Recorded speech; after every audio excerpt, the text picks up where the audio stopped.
Bunny's Book Club by Annie Silvestro.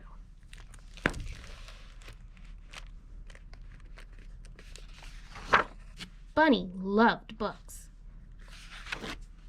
He'd loved them ever since he first heard the lady with the red glasses reading aloud outside the library. As he listened, Bunny imagined himself climbing mountains, captaining a ship, ruling a kingdom.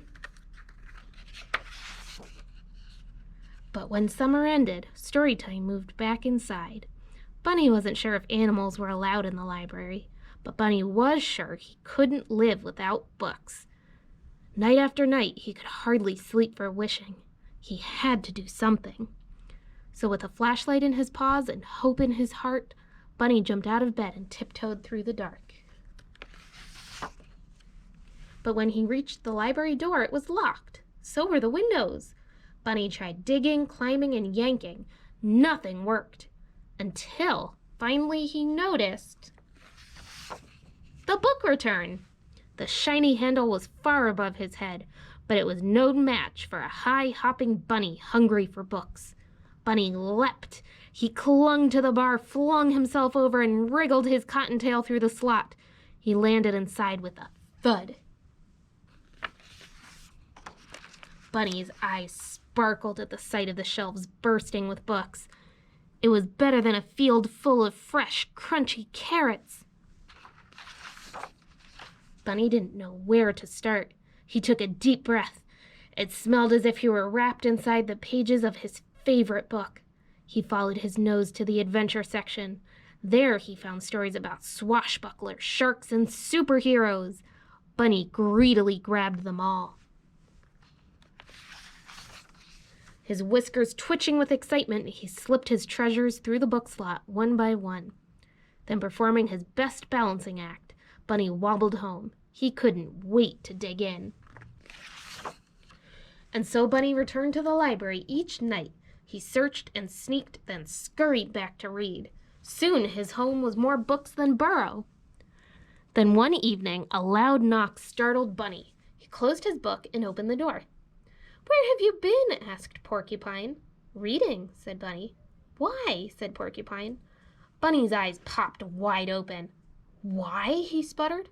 "Have you ever been to the library?" It was time for Bunny to let Porcupine in on his secret.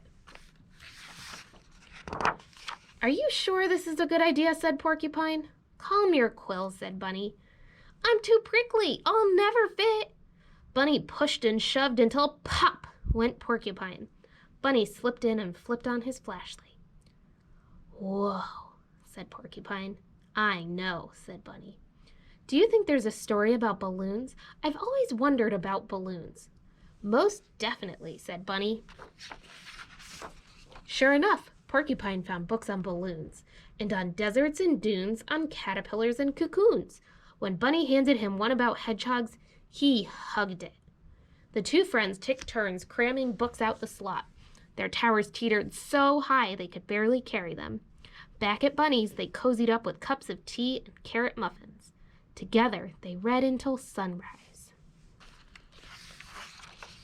One night, Bear noticed the light on at Bunny's. He opened the door and tripped over a stack of books.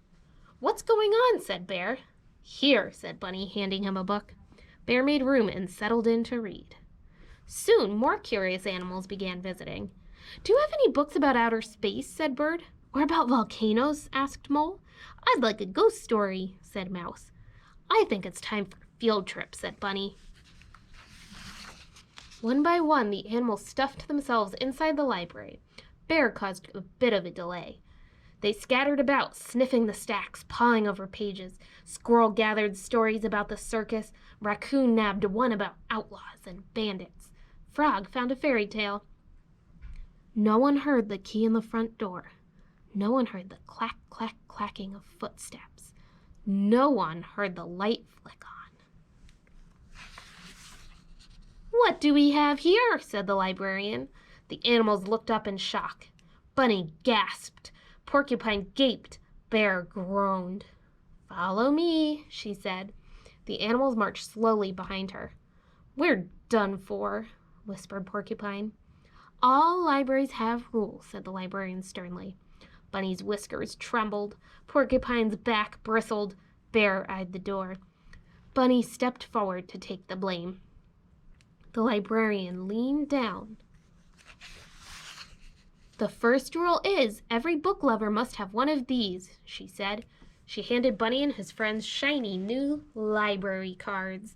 "Now you may borrow books," she said, smiling, "as long as you return them, of course." Bunny couldn't believe his ears. They could keep coming to the library. He beamed at his fellow readers, then bounced up to the shelves.